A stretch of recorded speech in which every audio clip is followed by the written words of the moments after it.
This is the year in which we will work differently to ensure that government interventions yield demonstrable, efficient, and faster results. It is noteworthy that July marks the birth month of the founding father of our democratic dispensation, the late President Nelson Mandela, who would have turned 101 years old on the 18th of this month. We are deeply humbled to follow in President Mandela's giant footprints, and we commit to uphold his legacy of bettering the lives of all South Africans. Accordingly, in honor of this stalwart of our liberation struggle, we are all called upon to take action, inspire change, make every day a Mandela Day. As we celebrate the 10th anniversary since the launch of the Mandela Day, let us remember that our cumulative small and sustainable efforts have the potential to drive change in our society and contribute to the social and economic security of all citizens, especially the poorest of the poor. Honorable members, this year marks 25 years since the dawn of our democracy. Reaching such a milestone obviously calls for a celebration, but it also means that we can no longer blame our inadequacies squarely on our regrettable past. While we recognize the depth of the legacy of colonialism and apartheid rule in South Africa, the time has come for us to put in place measures that will ensure that we radically improve the lives of all our people.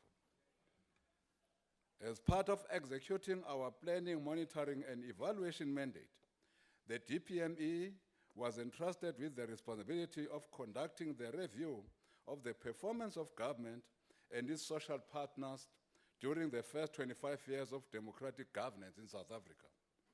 Our 25-year review, which will be launched within our first 100 days in office as this sixth administration, indicates that our democratic government achieved beyond expectations in the delivery of social services, particularly basic services and social protection. We must, however, be concerned about those who still do not have access to basic social services. One South African who does not have access to water and electricity is one too many.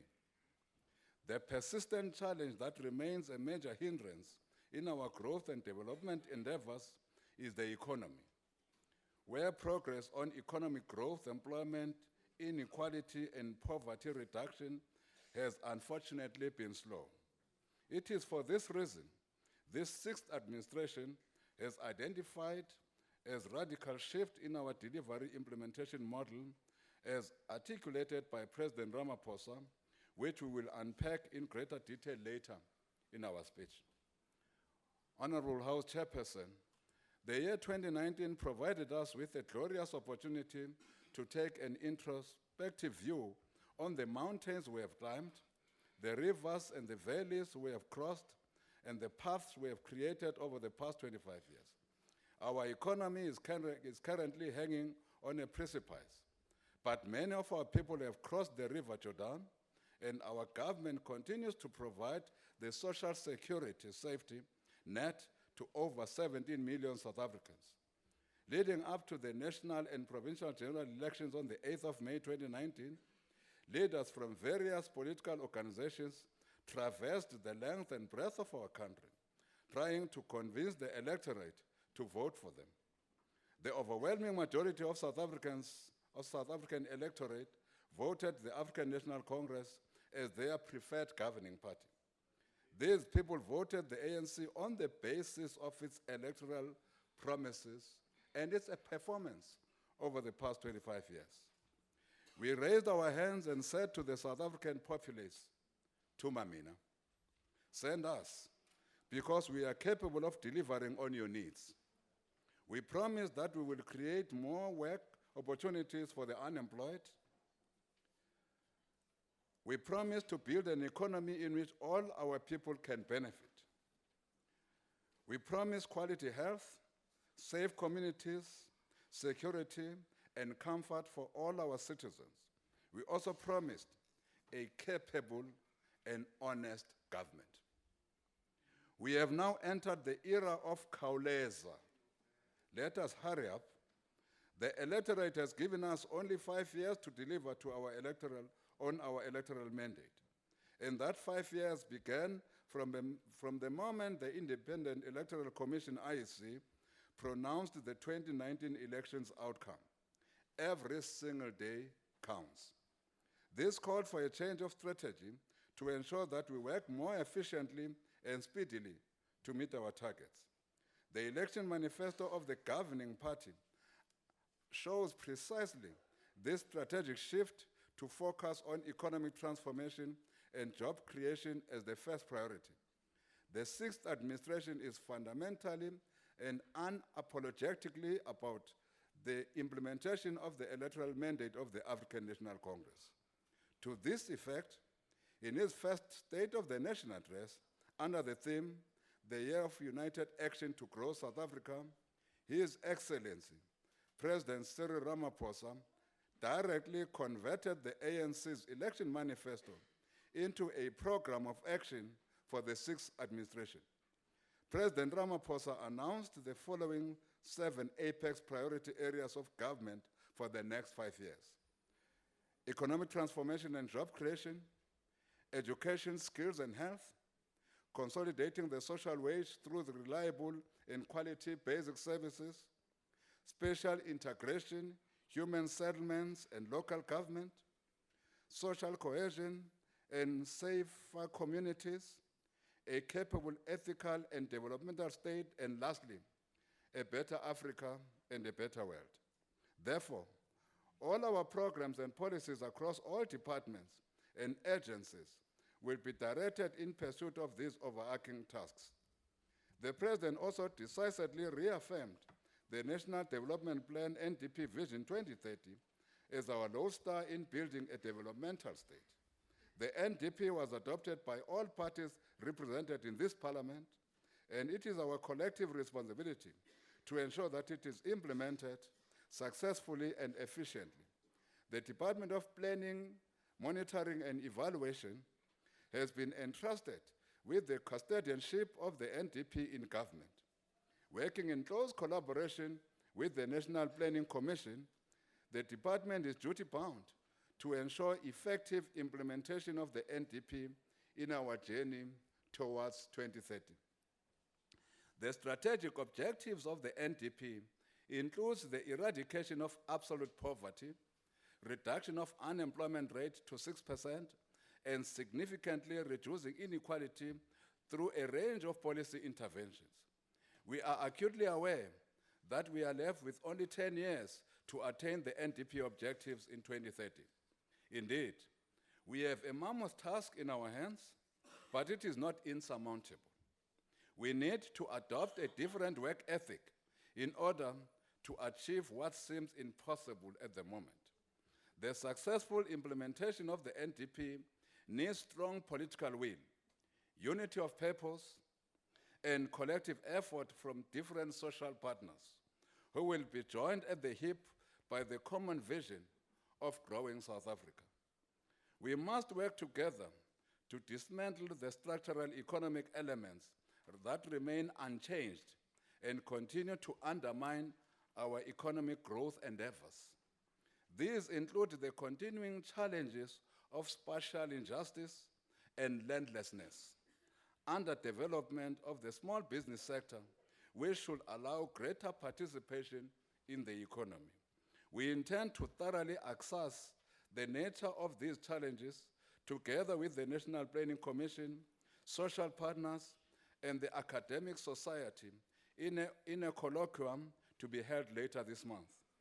Among the 7 apex priorities, priority number 6, a capable, ethical, and developmental state, is one of the core responsibilities of the Department of Planning, Monitoring, and Evaluation.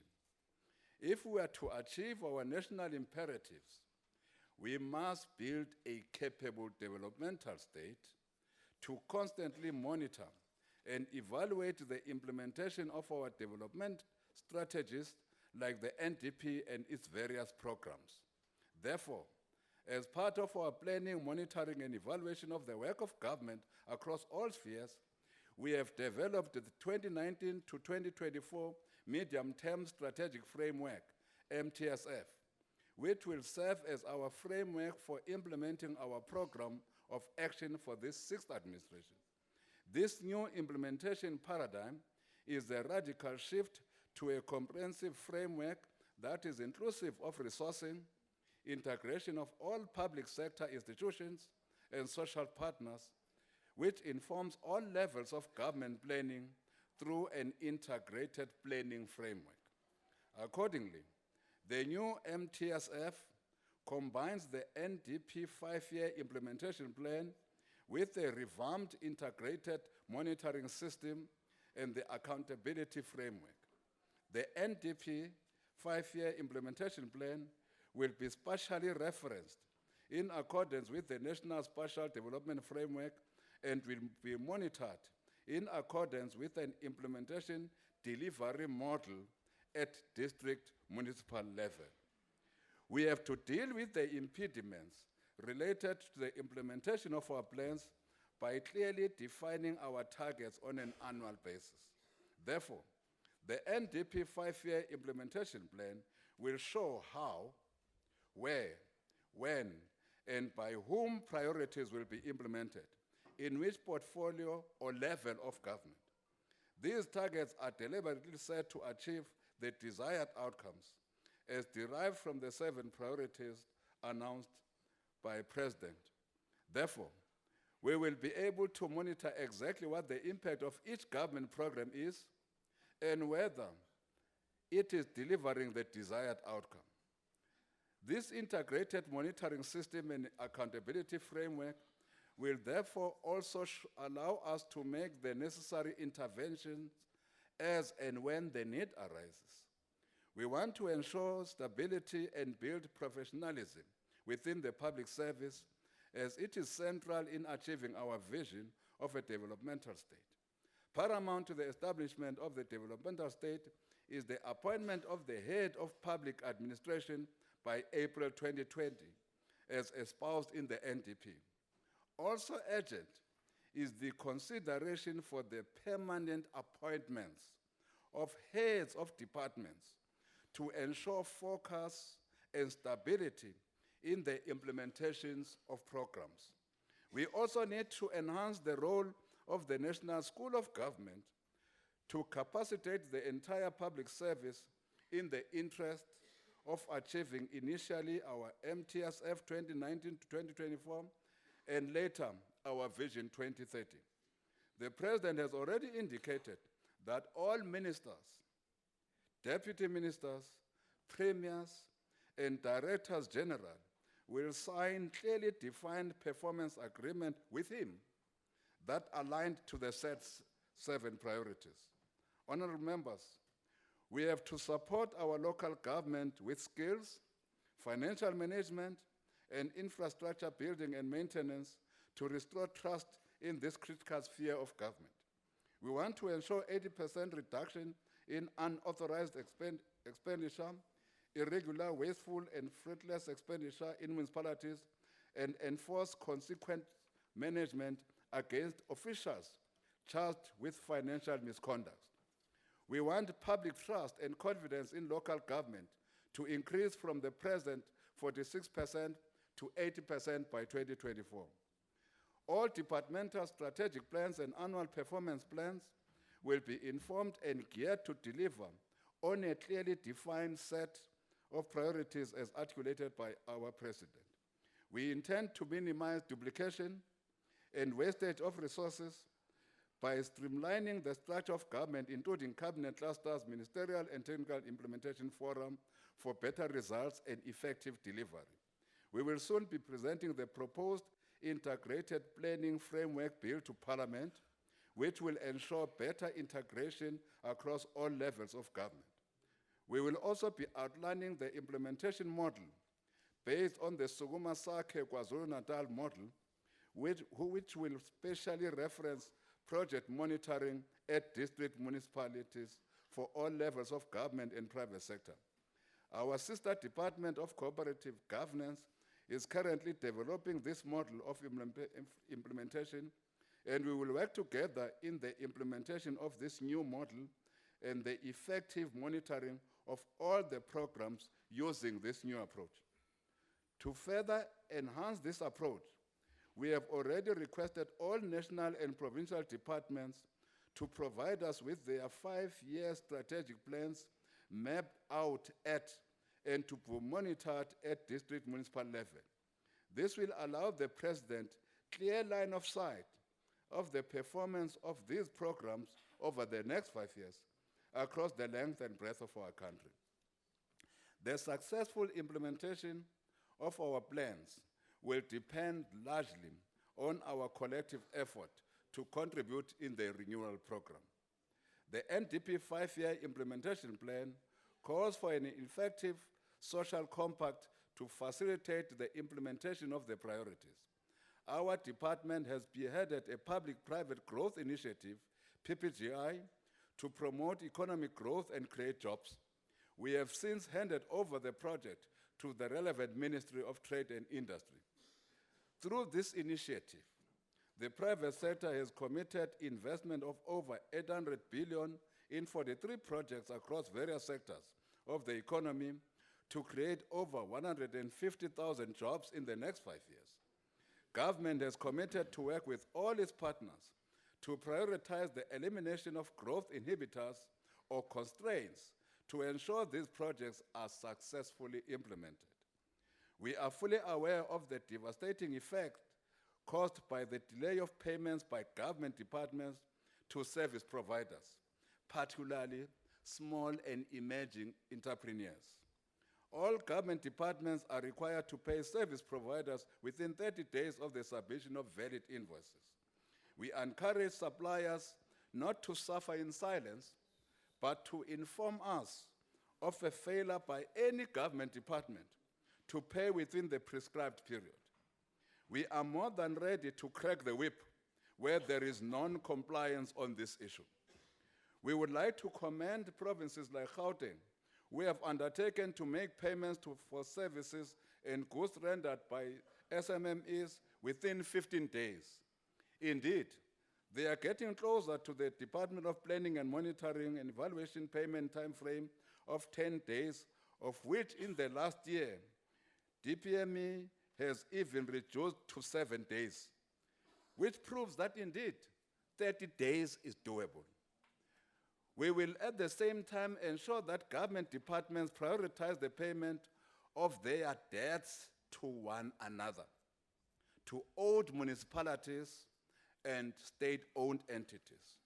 In this 6th administration, we are determined to bridge the gap between government and the people. We will create an enabling environment for a robust community engagement and consultation program through a series of Izimbizo programs involving the President, ministers, deputy ministers, premiers, MEC, mayors, and local government officials. This will form an integral part of the performance agreement that will be signed between the President and ministers. We will augment the role and accessibility of the presidential hotline. This will include exploring a variety of platforms for members of the public to relay their comments and complaints to the Office of the President. We reaffirm our commitment to revive Operation Masakane, to encourage our communities to pay for services they receive and restore the culture of payment. If we do not pay for the services, we deprive the state of the necessary resources to build the desired inclusive and developmental state. Our vision for a better and more prosperous South Africa will Honourable be delayed Minister, and at worst thank you very compromised. much. The time is up. Thank you very much, House Chairperson. Siyabulela. Honourable James, you're welcome.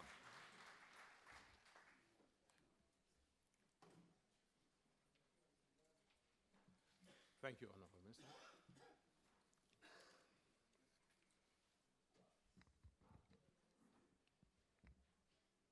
Honourable Speaker or House Chair, Ministers and Deputy Ministers present here, Honourable Members of the House, Honourable Chairperson and members of Portfolio Committee, I want to start my input by quoting what the revered leader of our country and the revolution, President Mandela said, and I open quote, "The time has come to Order, accept honorable in our members. hearts and minds that the freedom comes with responsibilities." Order, Close honorable quote. members. A befitting quote as we observe in this month of July, former President Nelson Mandela's birthday month, and reminded us of the task and responsibilities of the ANC in partnership with all South Africans to guard and continue to contribute to the freedom we now enjoy under the ANC-led government. Honorable Chairperson, the ANC's 2019 manifesto has clearly outlined how a capable, honest government looks like and what it takes to get there, starting with putting an end to the state capture, restoring the integrity of the public institutions and tackle corruption, while ensuring that government has the capacity, resources, and people to serve citizens effectively.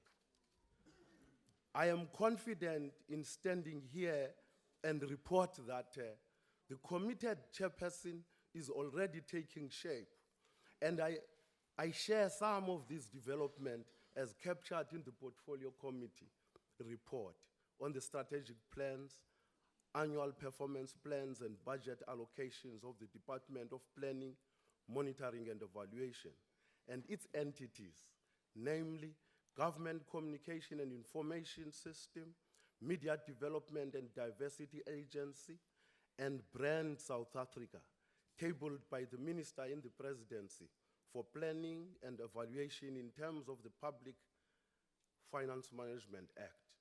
On behalf of the Portfolio Committee, I will start the report with an overview of 2019-2020 financial year with a keen focus on observations and recommendations, Honorable House Chair. Being conscious of my time, therefore, I will begin by putting what I think it will not eat my time. The Portfolio Committee is encouraged that the DPME's APP took into account the 2019 February and June SONAs and aligned them with its planning, monitoring and evaluation of government programs and functions. The DPME developed the following 7 priorities emanating from the 2 SONAs. These are the observations we are making as the Portfolio Committee. The department relinquished the National Youth Program, which used to conduct oversight over and be the conduit of the budget of the National Youth Development Agency. The department transferred the above mentioned to the Department of Women, Youth, and People with Disabilities as per proclamation made by the President. We urge the Department of Planning, Monitoring and Evaluation to publish 25-year review of government performance on its website. The main purpose of the 25-year review is for government to reflect, monitor, and evaluate its performance over the past years to determine whether services were delivered as promised and in improving the lives of the citizens. The 25-year review will assist legislatures to strengthen its oversight, accountability in weak areas identified by the report. We welcomed and noted the decision of the department to assess biannual performance agreement of the Director General's head of departments aligned to the medium-term strategic framework as outlined in the National Development Plan. The committee was of the firm view that the department, together with the National Treasury, has to play a meaningful role in enforcing alignment and coordination of plans across the spheres of government, more particularly when analyzing departmental strategic plans, annual performance plans. The Portfolio Committee welcomed the introduction of a revised framework for short-term and medium-term planning, which introduces new requirements for strategic and annual performance planning, operational planning, implementation, program planning, infrastructure planning, monitoring, reporting, and evaluation. The final draft framework will be finalized in 2019. The department was urged to present such reforms to the committee. The committee urged the department to finalize the process of transferring the spatial planning function from the Department of Agriculture, Rural Development and Land Reform. Transferring of this key component of the DPME would strengthen effective planning by illustrating the desired patterns of the land use and direction for socio-economic growth in order to attract investments.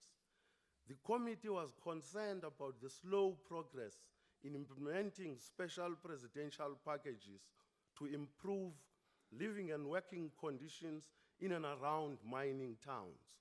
The committee highlights that the emphasis on the distressed mining towns should focus on implementing comprehensively the special presidential package rather than provisions of low-cost housing. The committee notes the role of the DPME in assessing performance of the Director Generals and head of departments in the public service. The department has to monitor adherence of the frameworks encapsulated in the approved policy on performance management and development systems for senior managers. The committee welcomes the announcement by the minister in the presidency that the department would embark on introducing initiatives aimed at building a capable, ethical, and developmental state. The approved communication policy will assist government to mitigate contradictory statements issued by various government institutions. The GCIS has the responsibility to monitor compliance with regard to government-wide communication policy prescripts across all levels of government. The committee was concerned, though, about the vacancy rates in the GCIS. The committee urged the minister to attend to the vacancy rates in the institution and ensure all positions are filled timelessly. The GCIS has to urge government important statement messages are conveyed, updated, published timelessly on the website. The GPS has the responsibility to ensure all citizens across the country have access to government. The committee welcomed the initiative to conduct a skills audit in the Media Development and Diversity Agency Order, to honorable assess members. the readiness of the community radio stations in responding to the fourth industrial revolution. The committee was concerned with the vacancy rate at the board level. The matter will be attended to by the committee in collaboration with the Portfolio Committee on Communication, since they have commenced with the recruitment process in the 5th Parliament. High turnover of chief executive officers in the agency is alarming and shocking. The minister is urged to stabilize the agency through filing strategic funded vacancies. Community radio stations are the cornerstone to communicate government messages to the people. Therefore, the agency has to provide adequate funding and mentoring to these radio stations. The committee was alarmed about the lack of transformation in advertising and urged the agency to lobby local companies to market their products on the community radio stations in order to boost their revenue streams.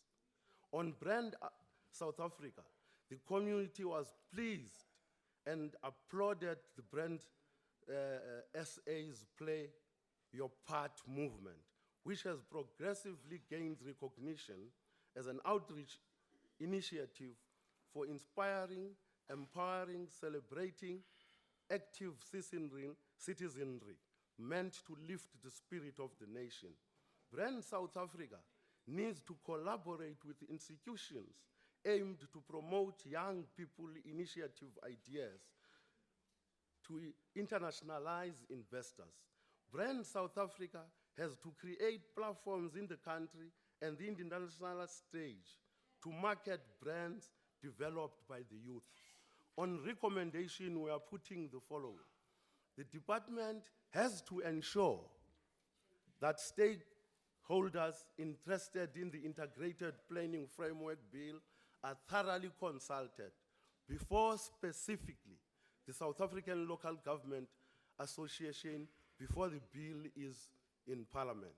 The bill should foster coherence, integration, coordination, and alignment of planning across the three spheres of government, with main purpose of achieving the objectives of the National Development Planning and the National Special Development Framework.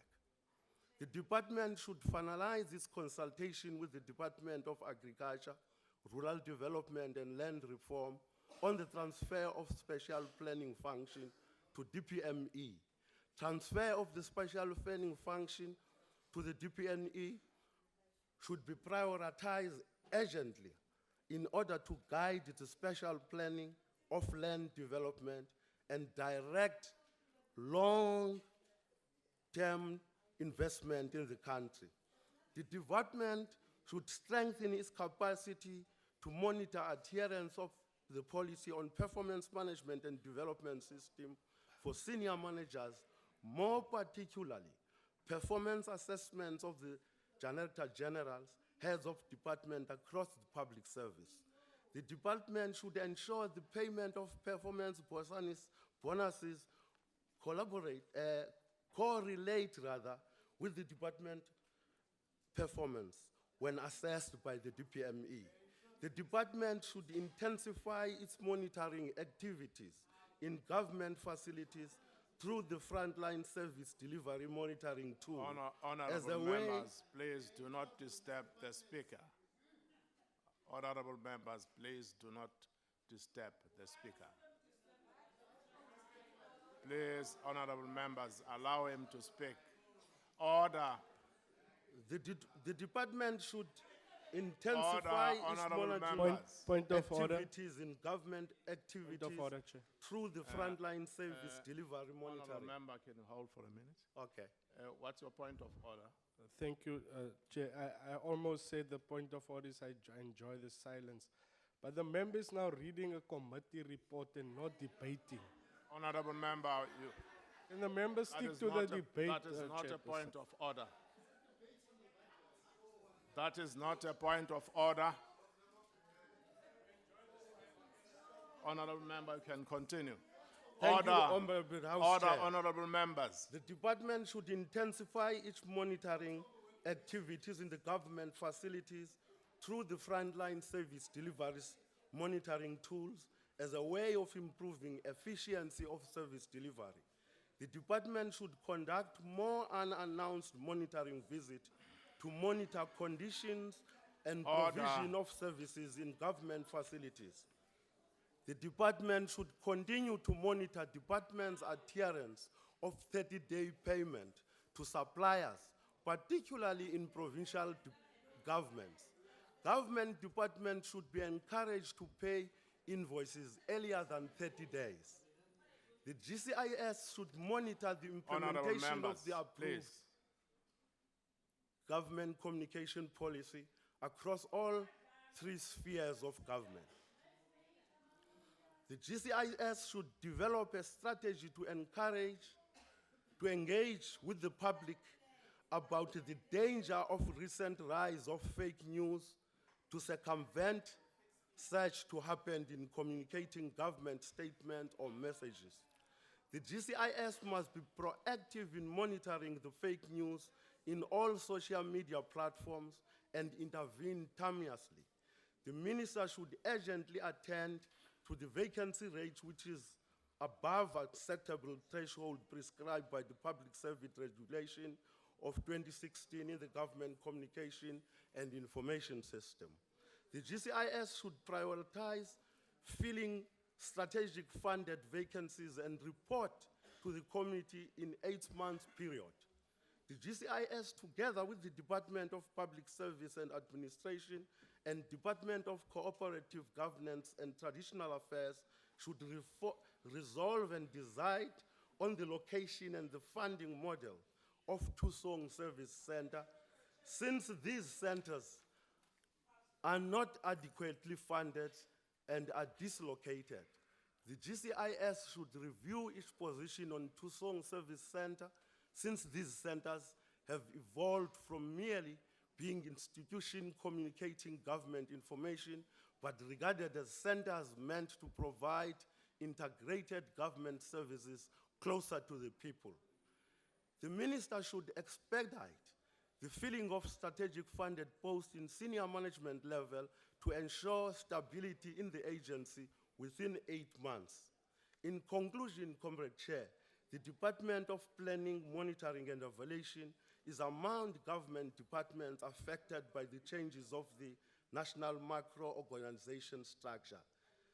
The achievement of the NDP requires collaboration, integration, and cooperation across all levels of government, including private sector. The committee is looking forward for the department to develop NDP 5-year implementation plan to advance and guide Thank you, Honorable medium-term Member. and short planning of the Thank you so sector. much. Thank you, Comrade Thank you Chair. very much. We therefore support this budget, Comrade Chair. Order. Honorable members, can I make an appeal? When a member is on the podium, please give her chance to state his case or to state her case. Even if a member has to read, he is stating a policy statement. And due to the limit of time, he has to be given a chance to say his piece. Honorable members, this follows the rules that you have adopted. Please.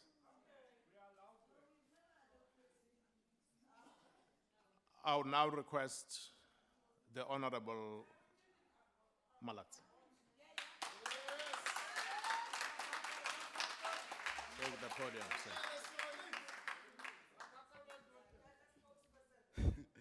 House Chair, it should be unparliamentary and unethical for a committee chairperson to plagiarize word for word a committee report instead of having a prepared speech. Anyway, on to the business of this department. This department makes the right noises about what needs to be done for the civil service to function well. However, such noises barely translate into meaningful action that improves the capacity of the state to deliver services as it should. Despite its well-meaning efforts to centralize government planning, to monitor performances, to evaluate progress, the implementation of its recommendations is largely at the mercy of other government departments, many of which ignore its recommendations. Nothing illustrates this more clearly than the constant policy contradictions amongst government ministers, government departments, and even between different spheres of government. With so much coordinated government planning, why is it still so rare for cooperative governance to work in earnest? With so much monitoring of the performances of government programs, why are there no real consequences for non-performing officials? With so much emphasis on evaluation of government programs, interventions, why does the state still struggle to respond timeously to service delivery collapses? Truth be told, if every government department did its work and operated within the legislative mandate that it was created, there would be no need for this department. According to Minister Mthembu's forward in the annual performance plan, this department is tasked with assisting the President with the establishment of performance agreements with ministers, deputy ministers, and director generals. Minister, if you and the President are truly serious about a new dawn of holding ministers and government officials accountable and for transparent government, then publish all these performance agreements between the President and Cabinet. And the best way to do this would be for you to lead by example by publishing your own performance agreement with the President and your respective DG. if you don't do this, all this noise about holding ministers accountable for their performances and heralding a new way of doing things will be seen for what it is, which is pure spin. It is quite frankly meaningless to hype the mere existence of a performance agreement as a groundbreaking initiative when it is shrouded in secrecy, that not even the public can scrutinize it to measure for itself if they are really enforced. For any government that strives on pursuing excellence in the civil service, these performance agreements should be an effective tool to intervene in instances of underperformance, to track non-performance, and ultimately to prevent mediocrity. When such outcomes are applied correctly, they will prevent this permanent recycling of failed politicians every time there's a cabinet reshuffle. Because with proper monitoring and evaluation, there is no way that senior civil servants across different spheres of government who have failed elsewhere will be reappointed in government. You are giving them an opportunity to continue with their legacy of failure. The best way to do this is to blacklist any failed government officials so that we can have honest and hardworking professionals driving government programs. It is unacceptable that the same cabal of corrupt municipal officials who collapsed municipalities in Tuvatse, Vembe, and Madibeng in the northwest get reappointed in different capacities in local government. Yet the NDP speaks about improving the capacity of local government so that it can accelerate service delivery. Government posts are not rehabilitation centers to reform unrepentant officials. They are an opportunity to serve honestly and diligently. And if you are true to your word, you can do this. Minister Mthembu, one of the other bold targets in the department's APP is to achieve 100% compliance with financial disclosures in government. Interestingly, there are still cabinet ministers and even senior government employees who continue to do business with government without any impunity. This axis of conflict of interest between politicians and civil servants who obviously abuse their powers robs honest entrepreneurs of the opportunity to do business and for them to thrive. And until such a time that this administration punishes those politicians and government employees who collude by doing business with the state, unethical practices will continue to compromise service delivery. It is amazing that you made reference, and even your colleague made reference about this 30-day compliance with the payment of invoices. Yet on a daily basis, hundreds of local businesses complain about unacceptable delays with regards to the payment of these invoices. And the damages of this to the economy are real. It pushes small businesses into insolvency. Breadwinners lose their jobs, homes are broken, lives are destroyed, and many more South Africans are pushed into poverty simply because government doesn't do its job. It is high time that this department walks the talk, because if it fails to do so, it will be seen as a vanity project with little results. Member. Thank you.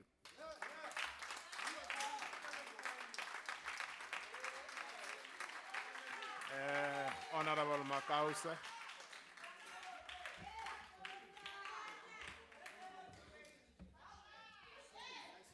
Thank you, House Chair. The EFF rejects the proposed budget of this department with the contempt it deserves.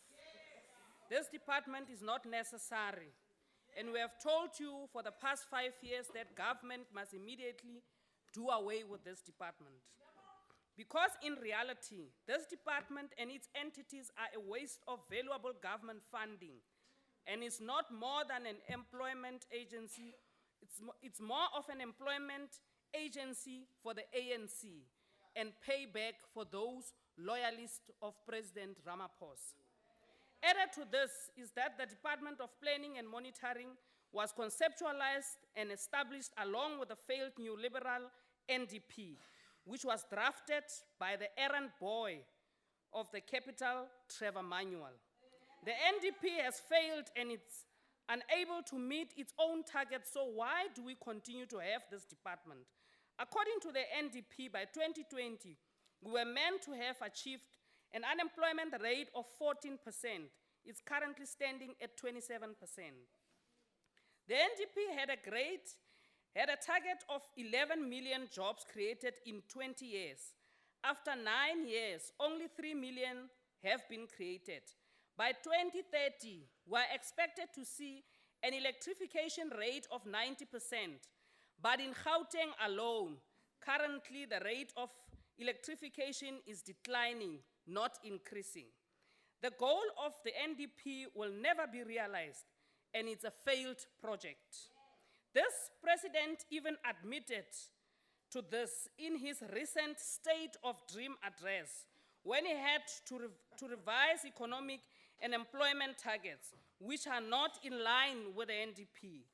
On the department itself, government departments already submit plans and key performance indicators to portfolio committees, and their targets and budgets are evaluated by the Auditor General.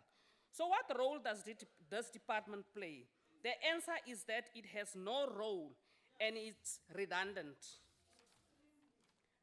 But even if we were to agree with this department being in existence, let's look at the facts of this department and its performance, according to what government believes it should be doing. This department was created, as its name suggests, to effectively plan, coordinate, monitor, and evaluate government's programs aimed to deliver services to improve the lives of ordinary South Africans. But one just had to look at the reality of service delivery in this country to know that the department is failing according to its very own self-determined standards. 3 years after the national minimum norms and standards for schools infrastructure were meant to have been met in 2016, we still have schools built from mud. We still have schools without electricity. We still have schools using mud toilets, yet we are applauding this department. In the public health system, we have a vacancy rate of over 40,000 people, and these positions are not being filled. Hospitals are without beds, and a third of ambulances are currently dysfunctional. Now, who is this department advising? Who is this department monitoring? In 2017-18 alone, 1.1 trillion liters of water was lost due to leaks in our water infrastructure. 52% of metro rail trains are out of service. There's university accommodation shortfall in the hundreds of thousands. Communities still rely on Jojo tanks for water in this 25 years of democracy. We have a housing waiting list of 3.9 million, and we have over 50 billion in regular expenditure by the ANC government. Who are they serving? It is clear that this department is unable to monitor, coordinate, and evaluate government's program around service delivery, which is underlying mandate. Therefore, there is no reason why it should exist. Statistics South Africa gathers data, Auditor General audits, and check compliance with performance plans. So all your department does is duplication. This 460 million budget is clearly a waste, and anybody who wants to argue differently is a fool. While living in an age where data plays a very greater role in understanding society and presenting solutions to those problems, that South Africa is currently underfunded. We are having a useless department with a useless ministry, deputy minister, and senior managers. We might as well take that budget, redirect it, and fund Statistics South Africa by providing stats with new resources, but also by strengthening the offices and empower the Auditor General. This department has done nothing to improve service delivery, and this budget will never receive our support. If the president is so desperate to reward Jackson Mthembu, he might as well make him a minister without portfolio. Because if this government department... There's a point of order. Honorable Chair, I think Honorable must refer to Honorable Jackson as an honorable, please. Mr. Jackson Mthembu. No, honorable. I will never. Yeah.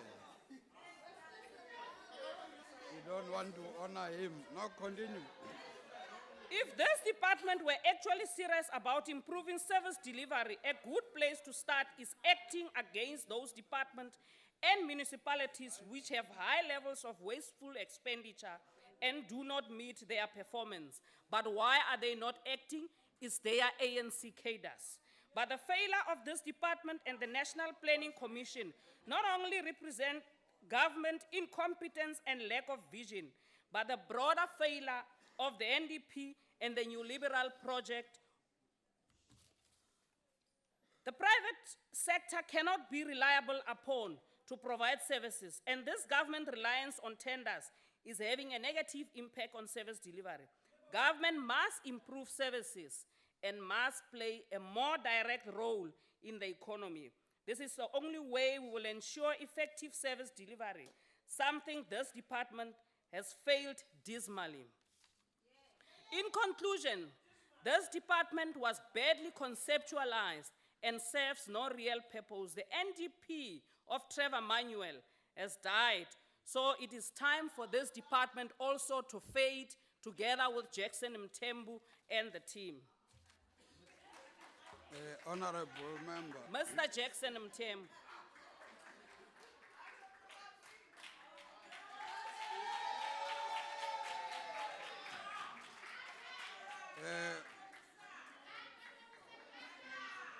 Honorable Kulu from IFP.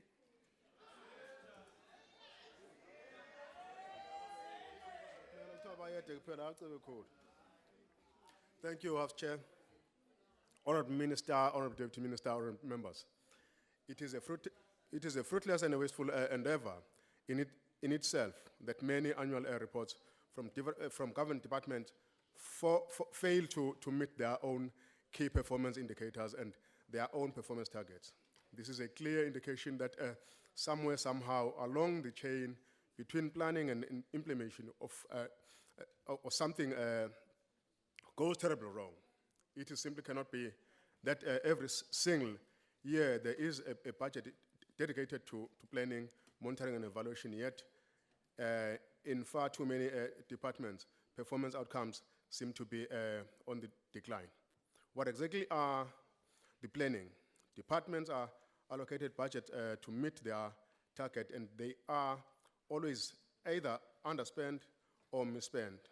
So what is wrong? They are either understating their targets or they are not achieving the key performance indicators that they have set for themselves. This department has a role in guiding government departments in long-term planning and annual performance. It provides evidence-based input on cost-cutting issues that have long-term implications for development. Perhaps a question that might be useful to ask is, to what extent is the Department on Planning, Monitoring and Evaluation getting the fullest cooperation from all government departments? This department is an all-encompassing department, and it should play a key role in every aspect of service delivery and act as a check and balance in all departments on their performance output. Chairperson, monitoring and evaluation are critical for ensuring that our departments are fully functional and keep their proverbial eyes on their targets, and for assessing their wide, diverse range of interventions and that are required are required to solve the challenges we are facing as a nation. The department works with agencies to cover a wide range of areas. Brand South Africa is one area where national and international communities get to market South Africa as a destination for investment and tourism. Agencies like media development and diversity contribute to community and provide grants to promote media development and diversity to communities and small commercial radio projects. A robust monitoring and evaluation system will benefit the people of South Africa and in ensuring that improvements are result-oriented and development outcomes clearly demonstrate through palpable outcomes. We need to ensure that our government departments are implementing projects that are directly benefiting citizens and empowering them in various ways. The IFP will therefore support this budget as we are well aware of the importance of the need for this department and its hopes that the department can put implementation as the driver and limit all these plans that have proven futile. Action is what we need. I thank you, Chairman. Thank you very much.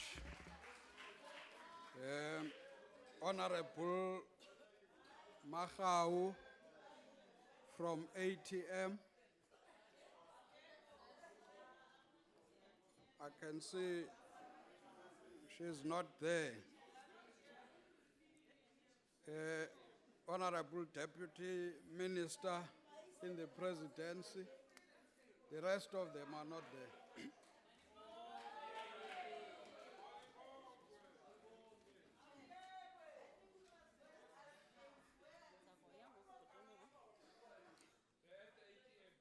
Honorable Chairperson, Minister in the Presidency, Mr. Jackson Mthembu, Ministers and Deputy Ministers present here, Honorable Chairperson and members of the Portfolio Committee, Honorable members, Deputy Chairperson and Commissioners of the National Planning Commission, Deputy Secretary of the National Planning Commission, Director General of DPME, Ms.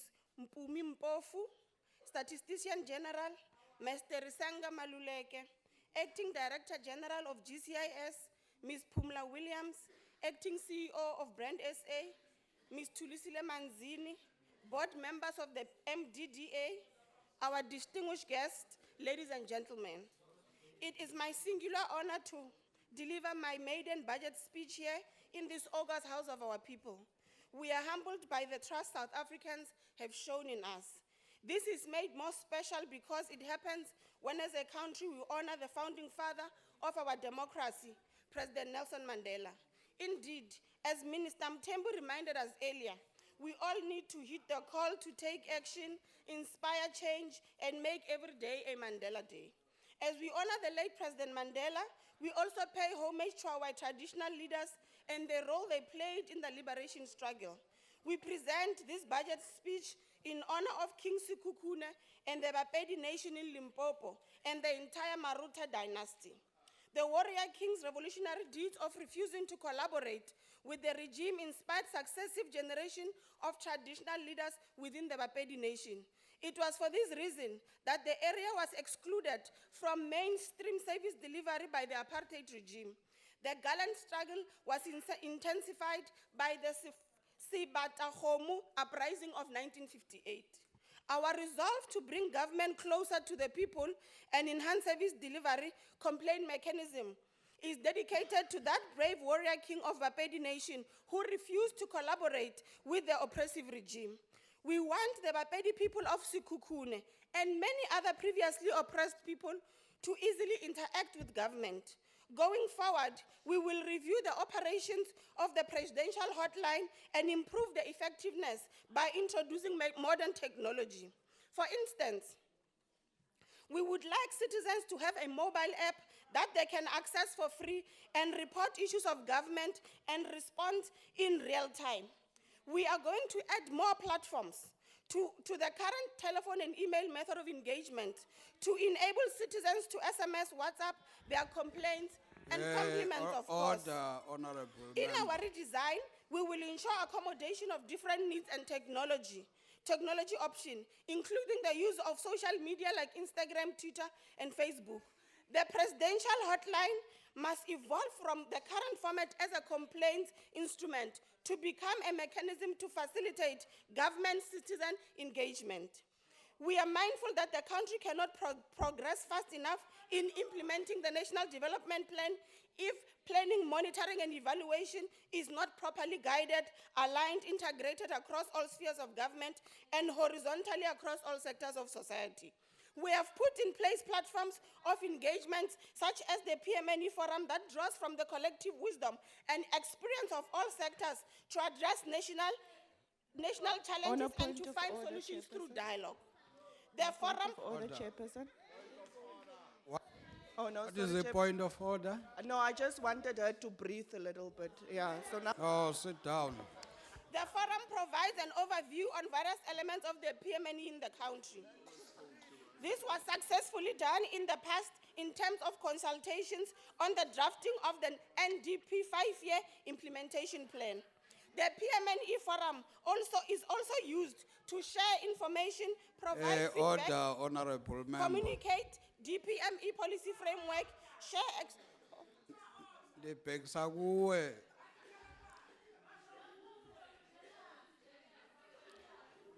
Honorable members, it was indicated this is a maiden speech. Let's respect our rules. Continue, honorable member. The forum provides an overview of various elements of PMNE in the country. This was successfully done in the past in terms of consultation on the drafting of the NDP 5-year implementation framework. The PMNE forum is also used to share information, provide feedback, communicate DPME policy frameworks, share experiences with our stakeholders, and engage on positive resolutions and explore options to address enduring challenges in society. We will continue to facilitate training to build capacity of government officials to apply PMNE in partnership with National School of Governance, universities, and the South African Monitoring and Evaluation Association. DPME also supports and provides South African Monitoring and Evaluation to implement the needs of the NDP. DPME provides support on the implementation of its planning and evaluation policy frameworks through NSG training. We also roll out a bursary program in collaboration with PCETA on postgraduate diploma in M&E conducted by the University of Fort Hare and Wits. We will mobilize government, labor, civil society, academia, and private sector towards ensuring delivery of our objectives in each and every province. Our planned new model, as announced by President in his State of the Nation address, is to focus our energies at district level, activate various participatory government mechanisms. We are in the process of developing a new analytic framework for departmental performance, otherwise known as MPED. This will ensure that we move from assessing compliance to analyzing e-capabilities of the state using existing data sources. We will strengthen our early warning capacity to guide and support interventions for national and provincial government departments. One of the areas analyzed would be financial management and improvements on audit outcomes. To strengthen governance in public entities, we are developing a monitoring and oversight framework. The extent of oversight by the relevant departments differ substantially. It is critical that departmental oversight in relation to their entities is improved. We would like to ensure stability of entity boards as accounting authorities in terms of the PFMA. We will also prioritize the filling of vacancies in senior positions, particularly CEOs of entities. On a point of order, We Chair, recognize that the establishment Honorable Deputy with Minister, due respect, what is the Chair, point of order? we understand that is a maiden What- speech what is for the point the of order? Honorable Deputy What is Minister. the point But of we order? are appealing that she What must, is the point of she must order? relax, take water, so that we can Oh, listen. please sit I've been- down, sit I've been down, trying Honorable to Member. applaud you, Sit Deputy down, you are Minister. out of You are very order. good, but now you are, don't down. be agitated. Sit down, Just sit down. relax and we You are recognize actually do your speech. disrupting I'm the speaker. actually enjoying your speech, but relax. Sit down, honorable member. Honorable members, you are not supposed to disrupt the speaker unless you raise a point of order. That's not a point of order. You are disrupting the speaker. Continue, We Deputy Minister. recognize that the establishment of the head of public administration as an NDP requirement for the professionalization of the public service is long overdue. We are therefore developing an implementation strategy to give effect to the NDP proposal to establish the head of the public administration by the end of this financial year. The proposal will be negotiated with key role players in government to make it happen. The current work of DPME on the implementation of the performance management and development system of a head of department will be part of the roles and responsibilities of such an office. Conversely, we will continue to champion the objectives of the National Development Plan with regard to the absorption of women and youth into mainstream economic activities. In accordance with the injunction of the NDP, we must create work opportunities for women and youth in the public service. The NDP is very emphatic in this regard, and it says, I quote, public employment should expand with a focus on youth and women. It is expected that public employment will provide the equivalent of 2 million full-time jobs by 2020. I close. It is also time that the more opportunities are open for young women and for young people and women in particular to play key roles if efforts You to grow are South drowning Africa. the speaker, Young people honorable members. and women must rise Please. and take their rightful place in leadership echelons of our society.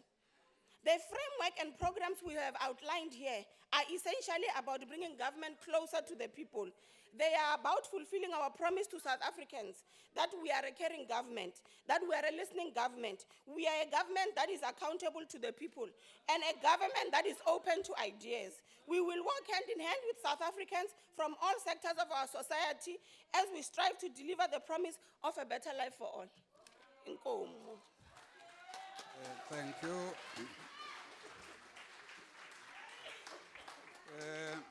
The Point next of order, speaker, Slalo. the next speaker is Point of order, Honorable Slalo. M. Tuli. What is the point of, there's nobody speaking. Point of order, What is Slalo. the point of order? Ngiyabonga Slalo. Ave ngibonga Mhlonishwa. No bengithi angikhumbuze nje indlu uthi la sinamakhosi. Kufanele abantu bafunde ukuhlonipha. And mayikhuluma umuntu azi abayinkosi yethu lana siphatheke That's kabi ngoba not a point of abezwane order. nomsindo. That's- Siyacela that's inkosi not a point ngempela of order. ahlonishwe Sit amakhosi. down. Honorable Ntuli from the ANC. Honorable House Chairperson, Minister and Deputy Minister, all ministers and deputy ministers are here in the House. DPME led by the DG, Ms. Mpume Mpofu, the Portfolio Committee led by the Chairperson, Honorable T.H. James, honorable members of the National Assembly that are in the House, distinguished guests and the House at large. It is a profound honor for me to partake in this debate on behalf of the ANC.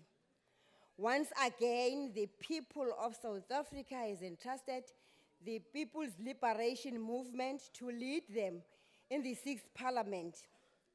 And indeed, the President of South Africa and the President of the ANC, Honorable Ramaphosa, has a dream to fly the flag of this country high, to eradicate poverty, inequality, and unemployment as the worst enemies of freedom, and to fulfill the objectives of the blueprint document of all South Africans, the Freedom Charter. Honorable Chairperson, this is a dream. This is a dream that calls all of us to join hands. This is a dream that is made to eradicate and address the imbalances of the past for a better life for all and grow South Africa. The strategy and tactics document of the ANC for 2007 articulates that in order to achieve this, we need to build a developmental and a capable state to promote our socio-economic agenda through the employment of professionals, investment in skills that are required by our economy, including absorbing young people, women, and disabled people into economic activities.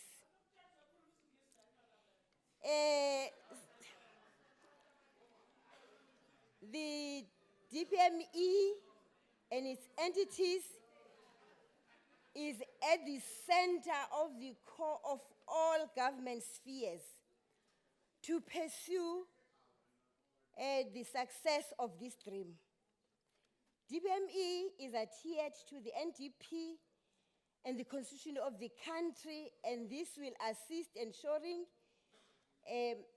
to implement all the policies of the country properly, to improve on the 5 national priorities as per the call of the President Ramaphosa in 2019 SONA.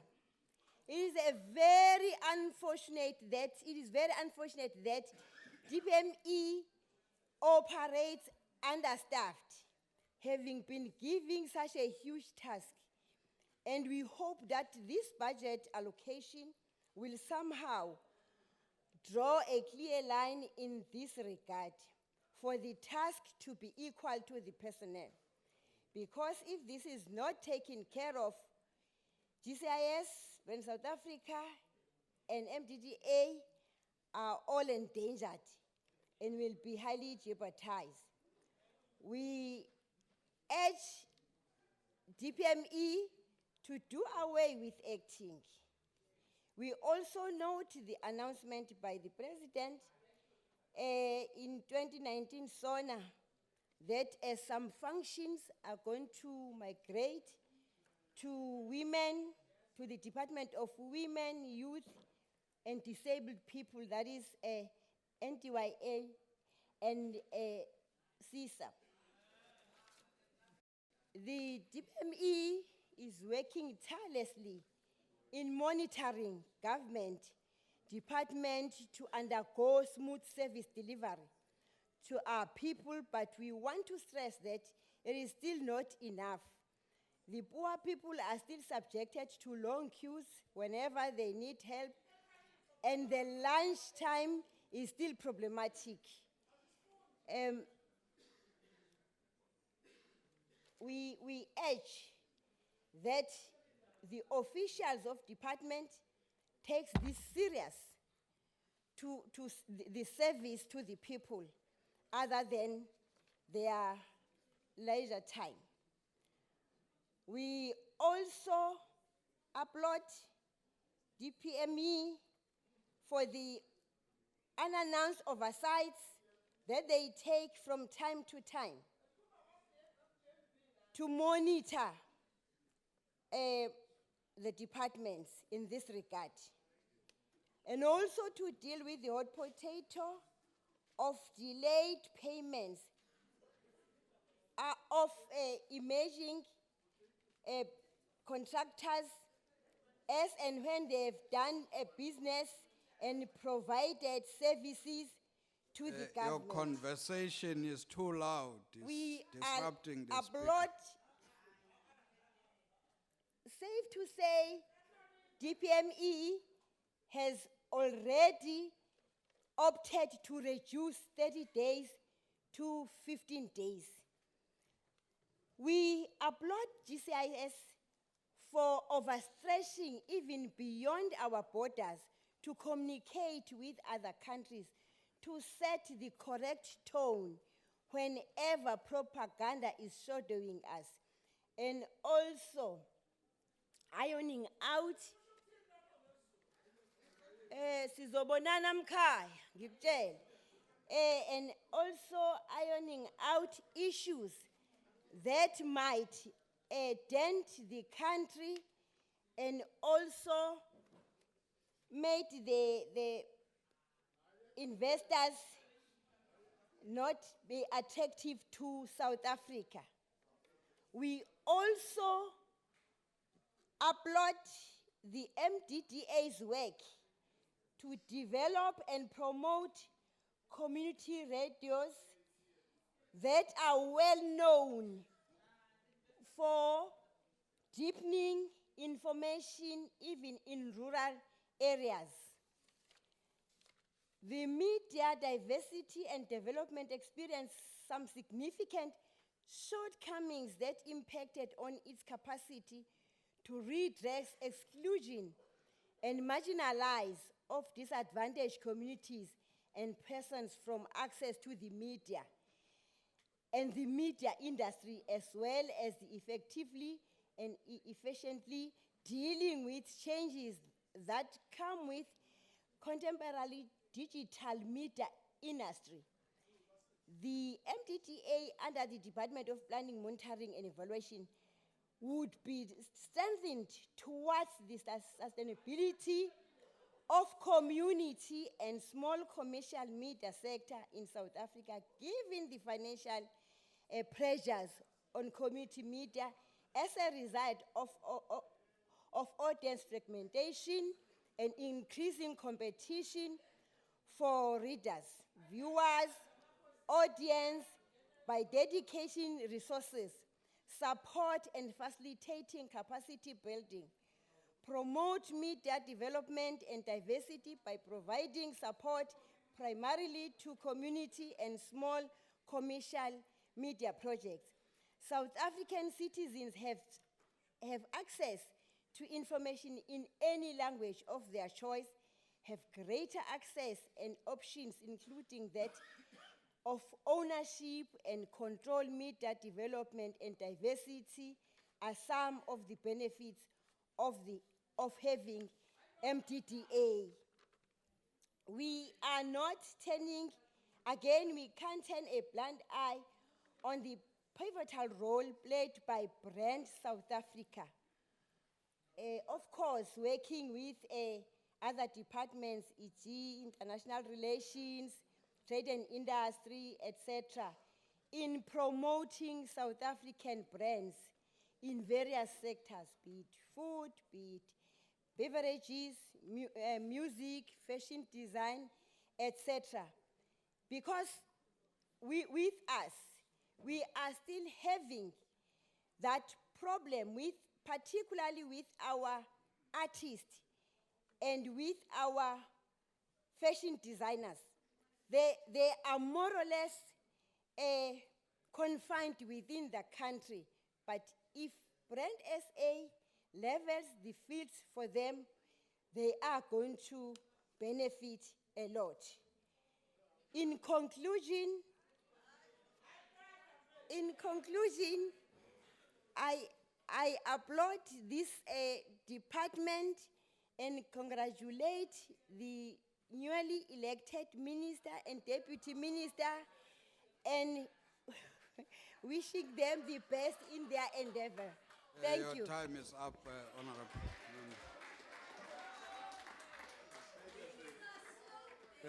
Honorable Subisi from the NFP.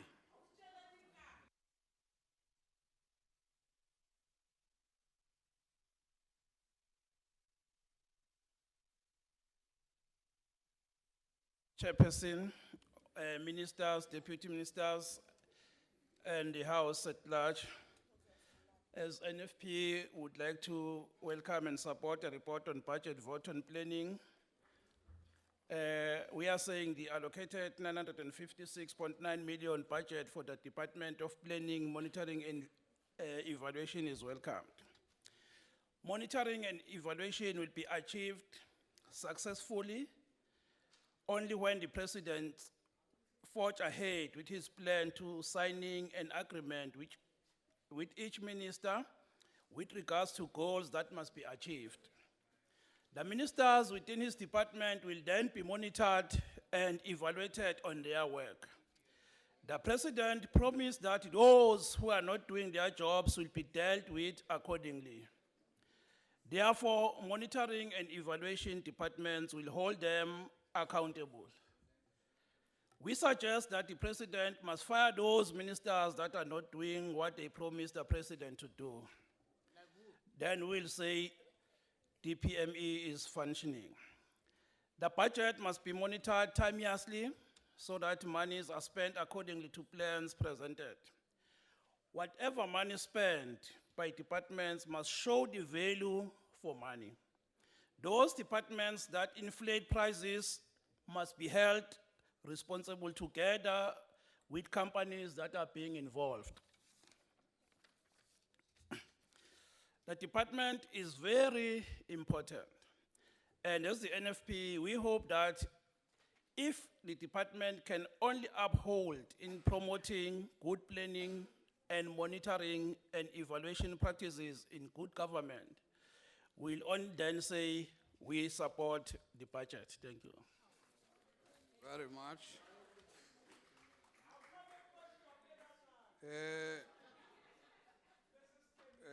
The speaker from AIC, is there anybody?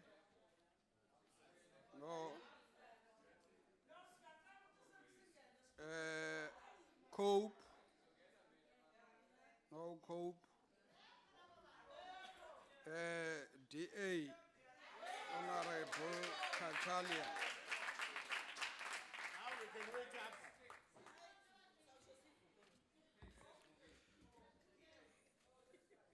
Chairman, the DPME's primary role is in the guiding of planning and implementation of the National Development Plan. This entire budget is driven by the NDP, the ANC's lodestar, as Minister Mthembu pointed out. It was launched in 2012 and is to be progressively implemented over the remaining decade or more until nirvana arrives in 2030. The monitoring and evaluation of this plan, year by year, in rolling 5-year cycles, is necessary to assess its historical performance, unremarkable to date by any yardstick, but the real issue is the plan itself, accountability apart. Now, I have a confession to make. I had not until very recently read the National Development Plan in its entirety. So the other day, I treated myself to all 400-odd pages of it. I suppose I should thank the committee chair for not reading it verbatim in his speech. It is a document which gives the state primary responsibility to address our development challenges. The overarching culture minimizes risk and maximizes compliance. Boxes are ticked, and real-time grappling with complex social problems is sidelined. It's hardly a neoliberal document, as has been referred to. The battle with state capture has also increased the culture of compliance, with a concomitant minimizing of any innovation. Every bit of jargon and consultant speak is enshrined in the toolkit, which complies nominally at the expense of real implementation.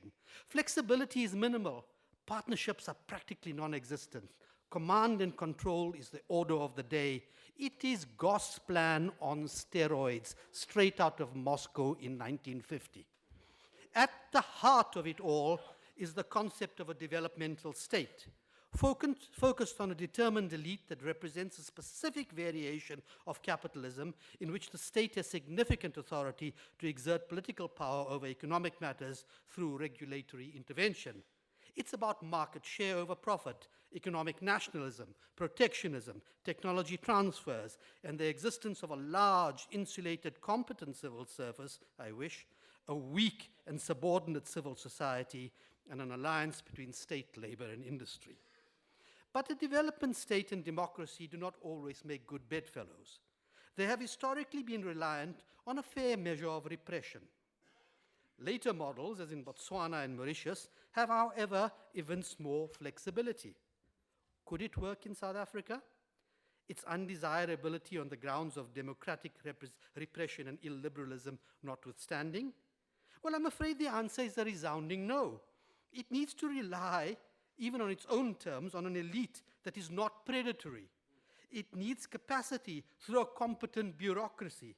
And social groupings in business and labor need to be positively and negatively incentivized to implement it.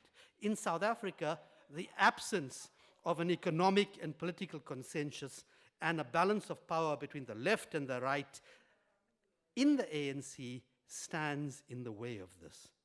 Then there's the huge weakness in administrative competence and capacity, visited on us by a government that refuses to understand the concept of fit for purpose, that continues to squash the square peg of race into the round hole of competence via self-defeating quotas, and a public sector that needs to be shielded from the vagaries of politics and patronage. A capable state, my foot. All of this tends downwards towards a weak state that stands in the way of a developmental state, which at the minimum requires consensus around an elite project, and a public sector that is not facing systemic crises of capacity, competence, corruption, and efficiency. Moreover, the state cannot be treated as an external agent of change. It needs to be treated as a problem in itself and also as part of the solution. What is required is that society and the economy be treated as agents of growth and development. But this sorry state cannot achieve this. What is required is high labor productivity and a vibrant and empowered private sector. This would lay the foundation for a unique opportunity for the improvement of the lives of all South Africans. Cooperation, innovation, experimentation, and flexibility is what is needed. It doesn't need the approach of the Communist Party and its allies that calls, as Stalin did in a passionate speech commanding workers who play a crucial role in industrialization, when he said, we are 50 or 100 years behind the advanced countries, we must make this gap in 10 years, either we'll do this or they will crush us. And crush they did, unaided. Add to this a disabling health situation, threatened with exacerbation by the introduction of the NHI, and an equally bad primary education sector and output quality. Not only is the enrollment in primary education low relative to peers, but the quality of schooling is poor, despite government largesse in the area as a percentage of GDP. The situation is just as bad when one looks at higher education and training, characterized by low quality. The country has notoriously low labor market efficiency. This is characterized by lacking cooperation in labor-related relations, inflexibility of wage determination, excessively constricting stringent hiring and firing practices, and a very low labor productivity. To make matters worse, there is little leverage in the NDP of those sectors and indicators in which South Africa has significant advantage, in which the country excels, such as the efficiency of corporate boards, quality of management, schools, market size, financial market development, availability of financial services, innovation advantages, and the importance of the mining sector and the potential of agriculture. To crown it all, the NDP seeks to create 11 million jobs by 2030. While we sit at 10 million plus unemployed in a shrinking economy on a ship chartered by a stolid and ossified plan and a Department of Planning, Monitoring and Evaluation tasked with oversight and compliance to steer the ship to nirvana. All concerned would be wise to heed the words of Marius Oosthuizen of the Gordon School of Business site, who recently remarked in an article, building educational institutions is not as sexy as striking a BBBEE deal or becoming an overnight tenderpreneur. It doesn't roll off the tongue as does the idea of 100 black industrialists or the EFF's cardinal pillars of nationalization or massive protected industrialization. What we actually need, Order, honorable members. What we actually need, listen. You can't say like that to us, right? I was going to show you, don't. As a member, honorable, what is... On a point of order, Point Chair. of order, Thank what you. is it? Point of Thank order. you. Thank you very much, Chair. What? I just want to caution the speaker that No, that's you not will a point soon of apologize again. You That's will not write a- the letter of apology and for you, for the That's not fact a point we are of going to order. nationalize whether you like it or not. Sit down, honorable member. Continue. Chair, it's given Oh, me- it has been stopped. No, but it says only 11 seconds. I was 22. No, he was 22. It was 22. In your dreams, what we actually need is the less sexy, more practical commitment to massive gains in human capital and skills. We need expropriation of ignorance, which leads to compensation.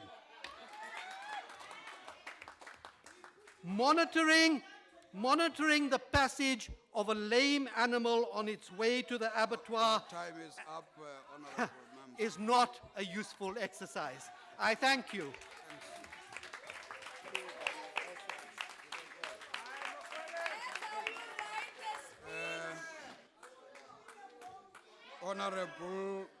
Honorable Maluleka from the ANC.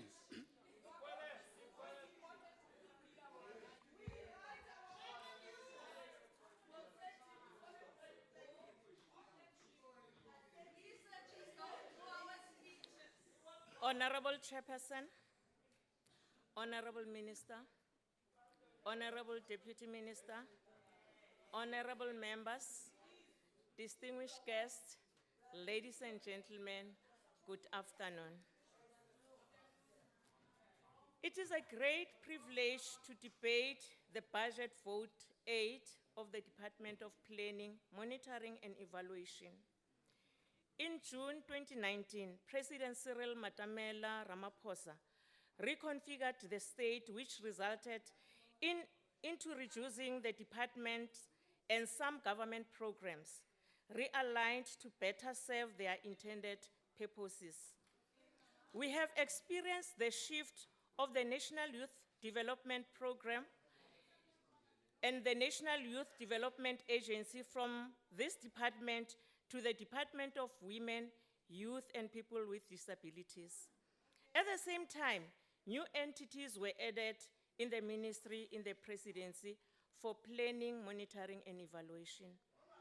In the absence of effective monitoring and evaluation, it would be difficult for government to know whether the intended results are being achieved as planned, what corrective action may be needed to ensure delivery of the intended results, and whether initiatives are making positive contribution towards human development. Government had established the Department of Planning, Monitoring and Evaluation to play a direct and guiding role in planning, monitoring and evaluation at the national level to oversee the departments in the public service. Honorable Chair, as we are aware that one of the challenges facing government was lack of coordinated and integrated planning across all spheres of government. Establishment of the department in the presidency office is a key body charged with the responsibility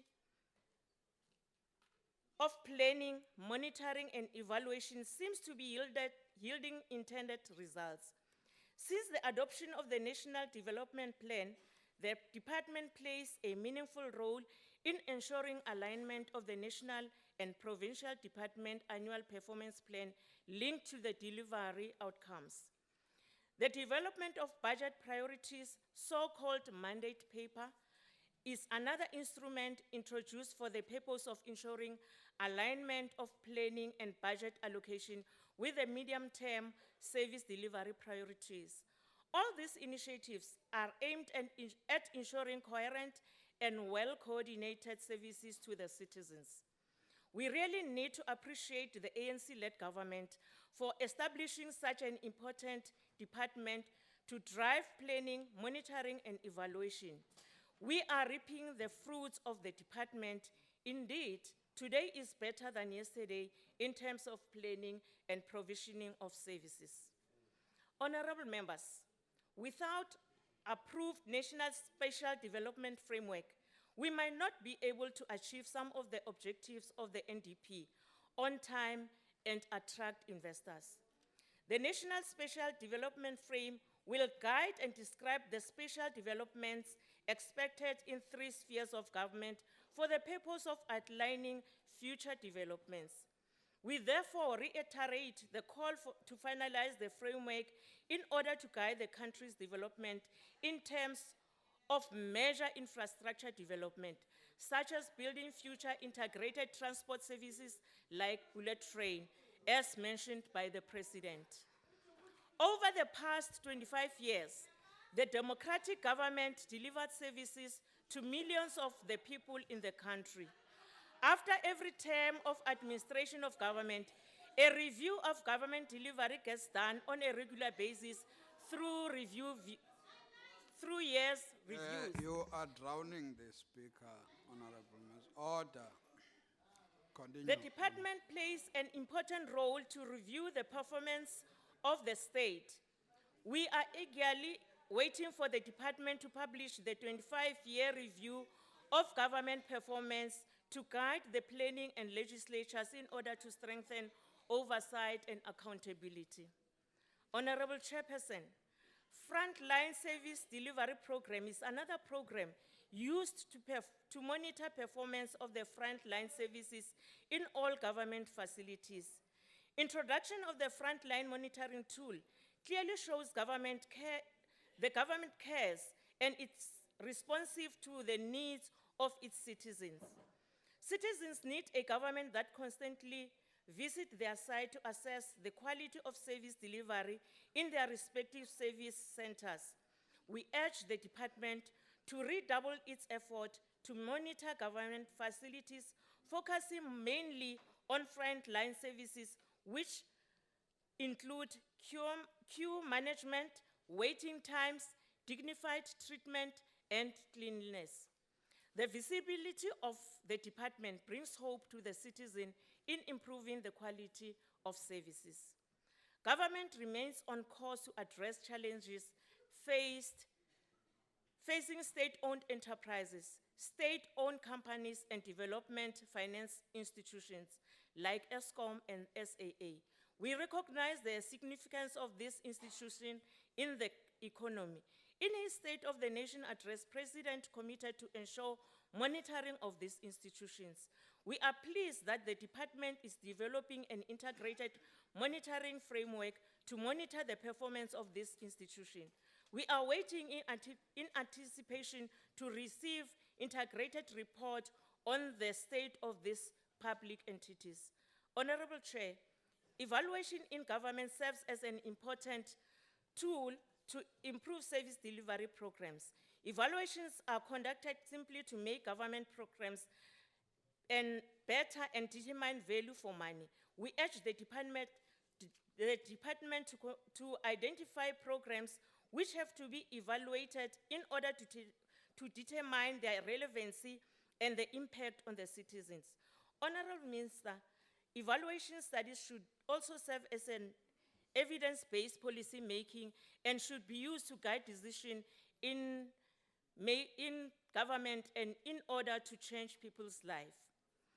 Honorable Chair, with regard to those who criticize the allocation of these vote funds, that is rapidly expanding the Department of Planning, Monitoring and Evaluation as just an empire building that would serve only the ANC cronies network by opening up more undeserved opportunities for cadre development, and that the work assigned to the Department of Planning, Monitoring and Evaluation should be done by line function managers in various departments only, reflects both a neoliberal conceptualization of the state, one which is failing in the very countries where it originated from, but also reflects a complete lack of scientific understanding of the role of the state in regulating and facilitating a nation program aimed at delivering a better quality of life for all.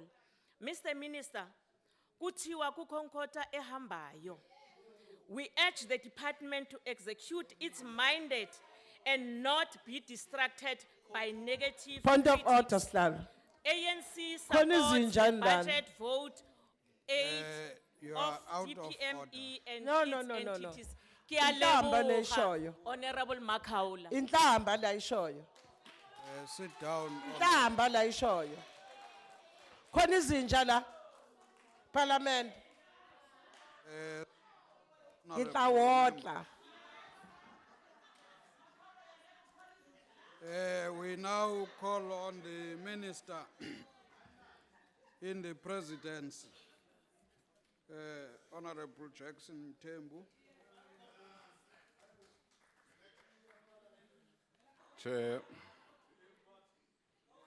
Chair, let's first really thank all colleagues that have supported this budget vote. Thank you very much, Babu Kulu,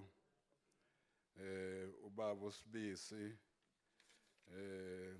Umamuntuli, and all the ANC colleagues who have supported the budget.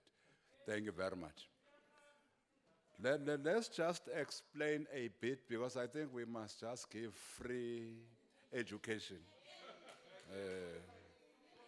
It's quite evident that there are some in this house who have no understanding what the Department of Planning, Monitoring and Evaluation do. They have no understanding, particularly as they try to confuse this department with, again, a wonderful entity of the state called Stats SA. Colleagues, there's a world of difference between the two. They don't do the same job. Let's tell you what Honorable member, please. Your voice is too high. It's not helping. Please. The honorable member. This. You must not disrupt a member who is on the floor. Please. Just as an example. Chair, can I also call order? Yes. The honorable members of the EFF must not think that they hold monopoly of anarchy. What is the point of order? Point of order is that the honorable members of EFF must behave. They must not think that they are the paragons of wisdom. That's not a point of order. We'll deal with them. Honorable members, please. Honorable members, you are disrupting the minister. Continue, Honorable Minister. Statistics South Africa gives us information and data, amongst others, on what are the employment levels in our country. That is not the job of DPME. Secondly, Stats South Africa gives South Africa data on how many kids below 6 are available in our country. They count. Their job is to count almost everything. On a point of order, Chair. Now, On a point of order. DPME doesn't do the counting On a point of that order, informs planning. On What a is the point point of of order, order? Chair. Thank you very much, Chair, with due respect. Honorable Minister, we know what the Stats SA do. What And is it's the upon point of us order? as legislators What is to the point give of Stats order? SA That's powers not- to do other things. that's It's not a upon point of us. order. Don't come here and lecture to us. We know the Honorable, frustration the please, Stats take SA your is seat. having. You must not Take your do seat. that. You know very well Take that your we seat, are the please. leaders. You know very well. You must not come us and lecture us. You must lecture them, not EFF. Sit down, honorable member. House Chair. Honorable, very- can you just hold it? I think you are provoking, you are disrupting the speaker to start with. And the next thing, because we will not allow anybody to disrupt the proceedings of this session. So I'm going to act, I'm a chair, I'm going to act when you are disrupting the proceedings of this session. So I'm going to act, Honorable Jackson. Therefore, it can't be correct, Chair, to say that DPME is a duplication of State South Africa. It just can't be correct. It can only be said by those who are ill-informed, very ill-informed. Chair, the DPME, maybe before we even go to what it has done, MDDA, Brand South Africa, and GCIS, those are entities that the president has determined to move from communications to the presidency.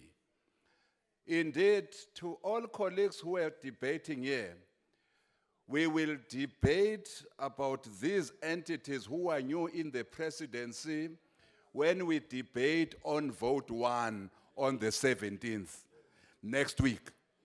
For now, we are debating the Department of Planning, Monitoring, and Evaluation, and that's vote 8.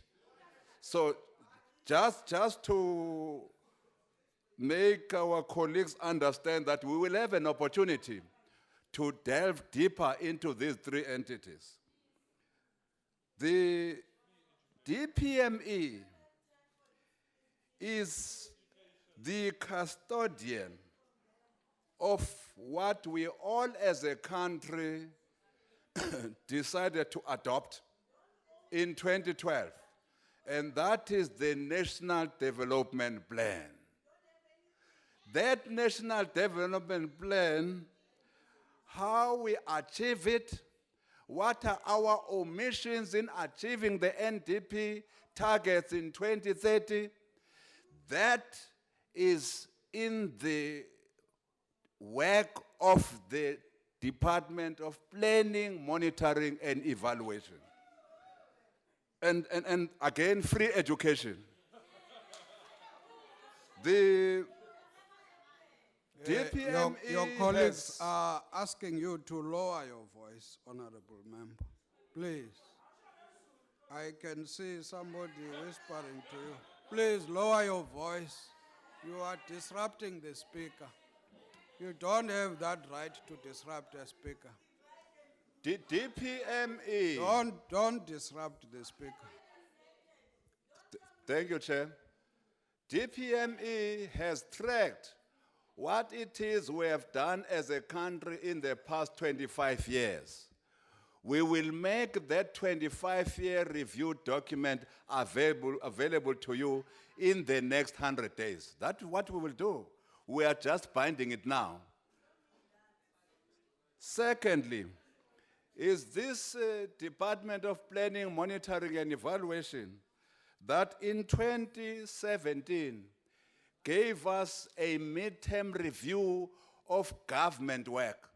What it is that the 5th government had done from 2014, from 2012 to 2017, and they gave us that midterm review.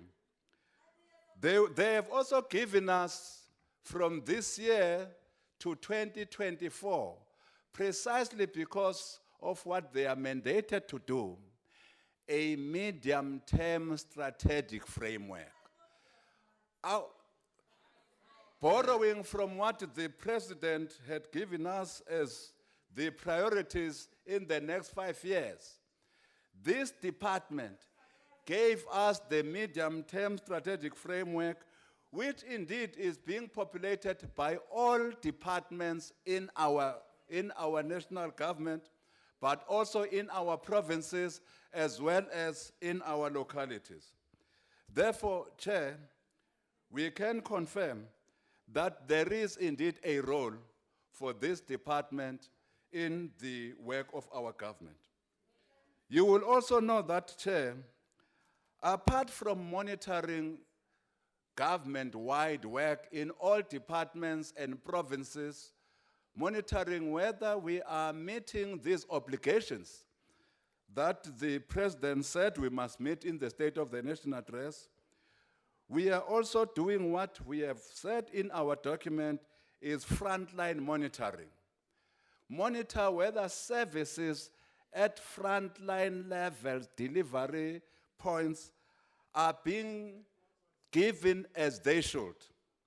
Secondly, we also rely on our what we call community-based monitoring, where we interact with our communities through this department in ensuring that communities get from government all the services that they are supposed to get. Indeed, through this department, we are able to go to the president and say, a community of such an area is not getting service, A service, B service, C. Therefore, President, please crack the whip on the relevant departments. As you will also know, Chair, amongst many other things that this department does, we are responsible for coordinating Izimbizo, which will coordinate where the president, the deputy president, and ministers and deputy ministers will go to all our communities and see for themselves whether indeed our government is delivering as it should to all our people. We have said that notwithstanding the fact that we don't have an integrated planning framework, but we are still able to plan working with our national departments, to plan working with our provinces, but to plan working with our local authorities, including the districts. We are saying we are going to enhance that planning framework by bringing before this Parliament an integrated planning framework bill within the 100 days of this sixth administration. Having said so, Chair, we would like to again thank all those who have participated. This department initially received from Treasury almost R1 billion for this year. But because some entities were moved from the department, particularly NYDA, to the Department of Women, People with Disabilities, about 500 million went with that movement of the NYDA to the Department of Women and People with Disabilities in the presidency. Therefore, the budget that we are requesting this Honorable House to pass is a budget that is standing at around R500 million for the year 2019-2020. And again, we would like to thank all of you colleagues. By the way, all countries in the world have got plans, either development plans for 5 years or planning agencies for 5 years. We are also part of the development world, where indeed we have decided that there must be some vision that guide our work in government. That vision is the NDP. And again, in that vision, all of us have said, by 2030, again, let's not jump the gun. We all said by 2030, we must have reduced unemployment to at least 6%. We are not at 2030 now. Watch this space. Just watch it. Just watch this space. We also said, Makaus, by 2030, honorable, my friend, we also said by 2030, we must have improved the performance of our economy, at least to stand at 5.4% of the GDP. Now, all that we are asking you, watch this space. Just watch this space. When we arrive at 2030, then we can have this discourse again. I'll be waiting for you there. Thank you very much. Thank you very much. Honorable members, let me remind you that at 18:30, the debate on public works budget vote will take place in the National Assembly. That concludes the debate and the business of the mini plenary. The mini plenary will now rise. Thank you very much.